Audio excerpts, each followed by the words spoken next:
পড়ে, দূরে পাখিরা ডাকে, মালা গাঁথা প্রায় শেষের দিকে, কৃষ্ণচূড়ার লাল ফুলে লাল হয়ে ওঠে সুতো। মালা কৃষ্ণচূড়া ফুলের মালাটা তুলে ধরলো এবং মালা তার কপালে গলায় ফুলের মালা পরে খুব সুন্দর করে সাজে।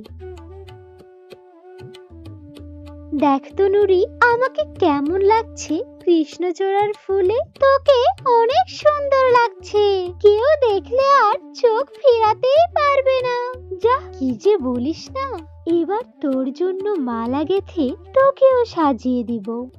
ঠিক আছে ঠিক আছে, তাড়াতাড়ি গাঁথ। মনে আছে এই মাঠে আমরা প্রথম মালা গেঁথেছিলাম, তখন গিয়ে আমাদের হাত কাঁপতো, সুতোও ছিঁড়ে যেত।